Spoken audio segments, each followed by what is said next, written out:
Hello বাবা, বলো। বলু, এই মাসে 20 লাখ টাকা পাঠিয়ে দিস, বাড়িতে এখনো অনেক কাজ বাকি আছে। আর তোর ভাই বলতেছে তাকে একটা বাইক কিনে দিতে। ঠিক আছে বাবা। পরিবারের কাছে কি আমি শুধু একটা টাকার মেশিন?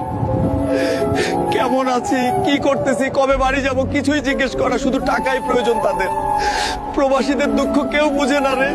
বলু, তোর ভাইয়ের বিয়ে ঠিক হয়ে গেছে, 30 লাখ টাকা পাঠিয়ে দিস। আর তোর বিয়েতে আসার দরকার নাই, আমরা আত্মীয়দের বলবো কাজের জন্য আসতে পারিসনি। আচ্ছা ঠিক আছে বাবা, চেষ্টা করব। গত মাসে অগ্রিম 2 মাসের টাকা নিয়ে 20 লাখ টাকা বাড়িতে পাঠিয়েছি, আর এখন 30 লাখটা প্রয়োজন। যাই বসের কাছে গিয়ে দেখি পাই কিনা। কি রে মতিন মিয়া, তোর বড় ছেলে তো দেখি বিদেশ থেকে অনেক টাকা পাঠায়। আরে না ভাই, এই বাড়ি জমি জমা সব আমার ছোট ছেলে তার ব্যবসা দিয়ে করেছে। বুলু তো 2 বছর ধরে বিদেশে, এখন একটা টাকাও পাঠালো না। বিদেশে গিয়ে তো সে মেয়ে নিয়ে ব্যস্ত। বস, আমাকে কি অগ্রিম 1 বছরের টাকা দেওয়া যাবে? বাড়িতে খুবই টাকার প্রয়োজন। আগে যা বুর্জ খলিফার মাথায় উঠে আয়নাটা ঠিক করে দিয়ে আয়। আচ্ছা ঠিক আছে বস।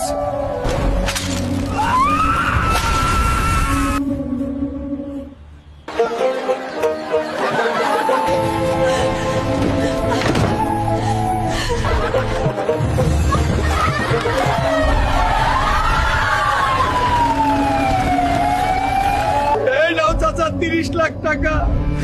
বাড়িতে পাঠাবে বলে বুলু অসুস্থ থাকার পরও কাজে গিয়েছিল। কাজ করার সময় ভয়ঙ্কর দুর্ঘটনায় পড়ে, আমরা তাকে আর বাঁচাতে পারিনি। একজন প্রবাসীকে শুধু টাকার মেশিন হিসাবে ব্যবহার করা হয়। তার জীবন কিভাবে চলতেছে সেটা কেউ দেখে না, বুঝে না, তার পরিবারও না। আপনাদেরও কি এরকম স্বার্থপর বাবা মা আছে? থাকলে ভিডিওতে লাইক শেয়ার দিয়ে কমেন্ট করে জানান। আর ভিডিও ভালো লাগলে সাবস্ক্রাইব করে রাখবেন।